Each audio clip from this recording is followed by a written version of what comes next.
Hi everyone, delonewolf here. Welcome back to another EVE Online video. Today's video is going to be a bit of a discussion video because I want to talk a little bit about the latest dev blog that has been released, and I want to talk a little bit about some of the stuff that we have learned from the O7 show and about things that will happen at FanFest and all of that good stuff. It's a bit of an update video for EVE Online in general, I would say.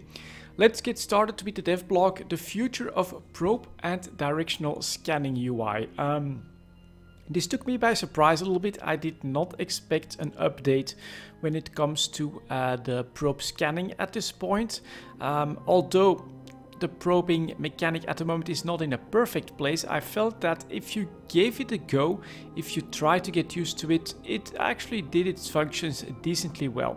Still, I went through this dev blog and I like what I'm seeing so far. So first of all, on the visibility front, they are going to reduce the red spheres, they're going to reduce the orbit lines of the planets, they're going to reduce the glare from the star. All of this should basically make your probe scanning itself more visible on the solar system map. That should just be a pretty good help in general. Another thing that they're going to add is within the solar system map, they're going to add these new icons that are going to give you an indication at 25% of what you're scanning for. Is that very useful? I don't know. I never had a problem realizing that I was scanning a wormhole or scanning an ore site or something like that when I was actually reaching the necessary percentages. So I'm not sure if this is going to change a lot, but it's a nice little addition.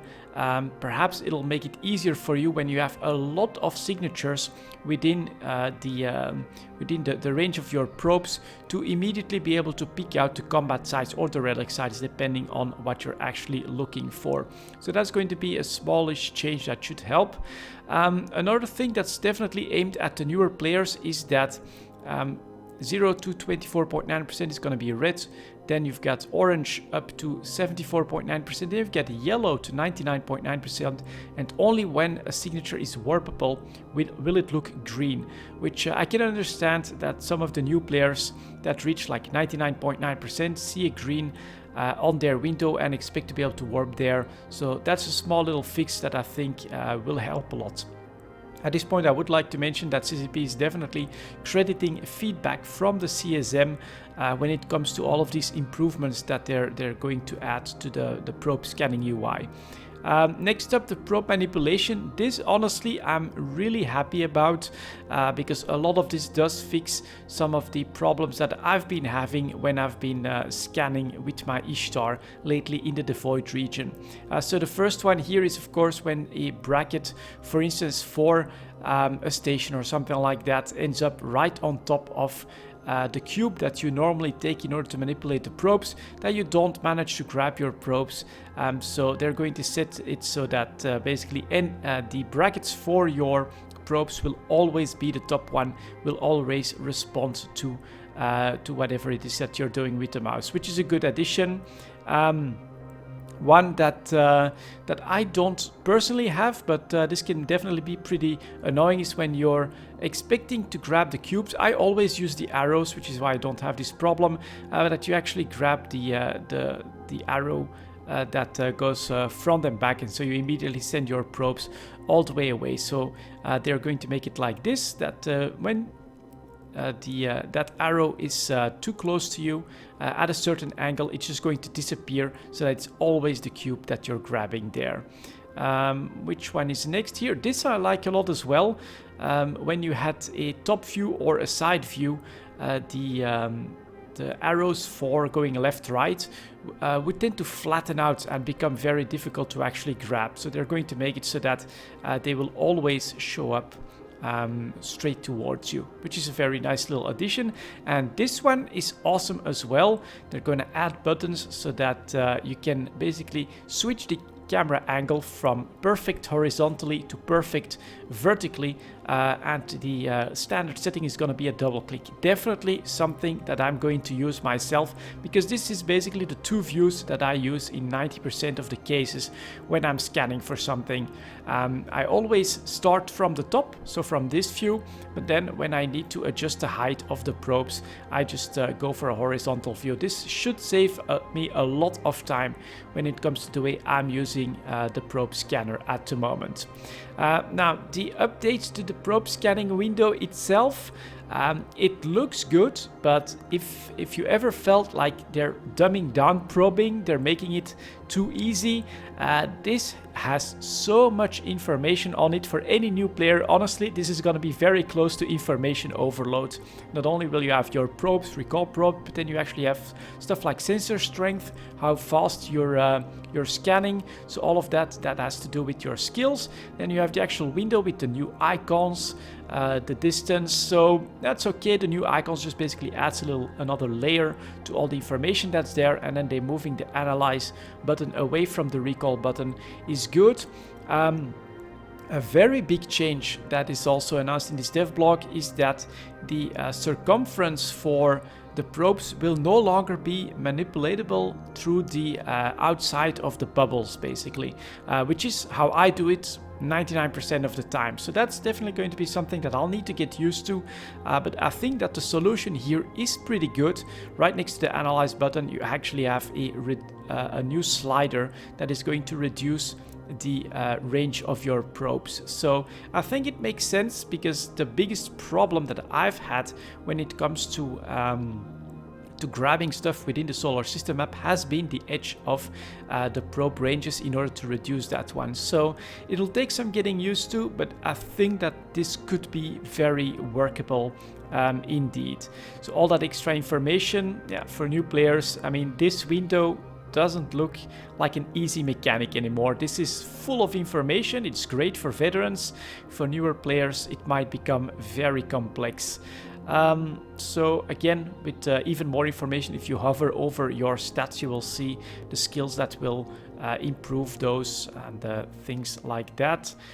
Scanning difficulty here, they're also going to add like a visual representation of a certain difficulty class between the different sites that you're scanning. I usually get away with that from the starting circumference of the red sphere. I know that when something is much bigger than everything else, if it's not a combat site but a data site, I know it's one of those cages that I'm not going to be able to scan down without a very specialized chip. So it's nice that they're trying to add that. Apparently from the CSM, the mechanic that they were trying to use didn't work out all that well. But that is something that I feel that you can leave that to experience. Although it can be very frustrating when you're trying to scan down a site and it's not working out and you don't understand why. That can be very annoying, but I also feel that can be a learning experience. It's something that is going to help you in the future as well, trying to recognize the different kind of sites depending on the sheer circumference of the starting sphere. Is a skill that I've basically acquired through scanning a lot and through trial and error. And now, from time to time, I can definitely tell, you know what, that's a good chance of being a 4 out of 10, and go for that. If it's a combat site, I'm usually right, and if something is even bigger, I know, oh, it's one of those cases, don't need to bother with that. Also being able to predict when we're talking about wormholes or very easy combat sites, stuff like that. You know, it's good that they'll try to add it to the UI for new players again, but you can get all of that out as basically a skill from your experience in scanning. So next up, a bit of an update on directional scanning as well. I think they'll change the color to make it more visible, and they're adding a few additional elements like an icon column. Oh yeah, that should be really useful actually. An icon column within the D-scan so that they can immediately recognize from their overview what it is that they have found on their D-scanner, like a battleship, a battle cruiser, things like that. I think that can definitely be very useful, because always the name, even I have trouble with that sometimes. Okay, it's a leopard. What was the leopard again? Okay, it's this ship name that I rarely encounter ever. oh, turns out it's just a Tech-2 transport. No, that's actually a Tech-2 cruiser. That's going to be a problem. So this is going to be very helpful just to me as well, because I don't actively use the D-scanner that often. I don't go into dangerous space that often, so I like this idea. And then the buttons for show, scan, cone and align with camera have been moved from the solar system map to the directional scanner window. I don't use those that often, so I'm not sure what kind of an impact that is going to do. And a fix that's getting done is apparently if you have a signature selected and then you choose to ignore a different signature, it removes both of them. Never noticed that myself. Maybe it's because I do a lot of scanning in HiSig and not in wormhole space, but I rarely have the need to ignore a result in order to clean stuff up and to be able to continue with my scanning functionally. So it never really saves me time to ignore results. But yeah, bug fixing is definitely always welcome. And of course, some people are still scanning on the old probe scanning system. Basically, CCP is saying that they're gonna keep the old system until they're happy with the new implementation, and apparently they were not completely happy with the current state of the probe scanning mechanics. So for me, this is coming out of left field a little bit. I did not expect CCP to be iterating on this right now, although of course it's always been like a beta scanning map, solar system map, so it's definitely from that perspective it's understandable, but this looks like major improvements on all facets of the scanning window. I definitely look forward to getting my hands on that on CC and on TQ itself to see how good it actually is and how much better it turns out to be than the current system. So I definitely look forward to that, but I did not expect this to show up all of a sudden in a dev blog. Next up, let's talk a little bit about some stuff from the 07 show and possible future updates. So first of all, of course, starting today at time of the upload, we'll have the Guardians Gala. I'm definitely going to hunt for sites, for skins, see how all of that works out, try and find a few good cruiser, possibly Tech-3 destroyer fits in order to run them, and yeah, try to gather as many Galente ships as possible.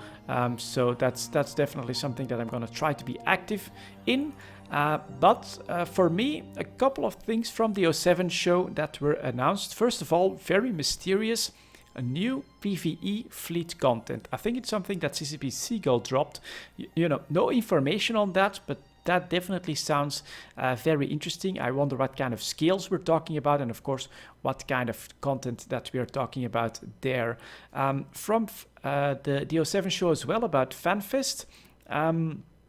Interestingly enough, with all the new news items that CCP has been deploying about EVE Online, the lore, I thought everything would be tied to the Guardians Gala mostly, but turns out that they're actually planning some sort of an event for FanFest itself. But I think for people that don't go to FanFest, that you should not expect too much in game itself. So make sure that you keep your expectations in check, but hope for the best, of course, when it comes to these story-related events that CCP has planned. The vibe that I got from the explanation from CCP Falcon at the 07 show is basically a sort of an ARG, an augmented reality game that they're planning to do for FanFest that can have an influence on the outcome of the storyline that they're basically starting right now with all of these new news items. Personally, of course, I'm also hoping for at least some live events or some interaction within the game as well, but I really felt like the focus would be on FanFest and its attendance to try and provide them with a fun experience that's actually tied to the lore and the story of EVE Online itself. So it could be good, it could be great as well if there's actual in-game consequences and events there, but yeah, I think that the focus is really going to be on what happens at FanFest, and I don't expect all that much, to be honest. And then further along, for FanFest, CCP Seagull also announced that we would get more information on the drilling platforms. This is actually pretty major because it's probably going to tie into the moon mining activities in EVE Online. I'm hoping that they'll completely switch that up and somehow make that available even for smaller corporations. Of course, the bigger corporations that hold full territories in nullsec should always have much better income, but I feel like maybe a bit more scalability towards the smaller groups could be useful when it comes to moon mining.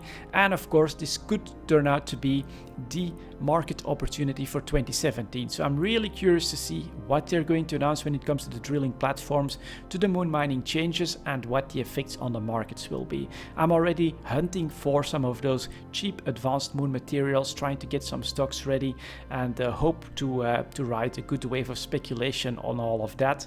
But we'll also get an update to the roadmap, is what CCP Seagull said during the 07 show there, which yeah, I'm definitely looking forward to that as well. The most the aspect of what they've basically been working on in the last few months that I think is the most promising are actually the new NPCs, because I think that they could definitely work with that and create a much more interesting PvE environment where the NPCs become an actual force to be reckoned with, that you could help or try to fight against, and that could influence how you play the game, even for solo players, high stakes players, and all of that. So I think that system, the new NPCs that CCP has been developing, has an enormous amount of potential, and so I can't wait for the roadmap for everything else as well, of course. But I think what I would really like to know is what they're planning to do with all of those new NPCs. And basically that's what I wanted to share with you guys. There's a lot to look forward to when it comes to EVE Online, and I'm hoping that we'll get some really cool announcements for FanFest. But for now, of course, what we have to focus on is going to be the Guardians Gala, trying to get all of those skins if possible, and that's what we're gonna work on. Thank you very much for watching, guys, and I will see you all next time.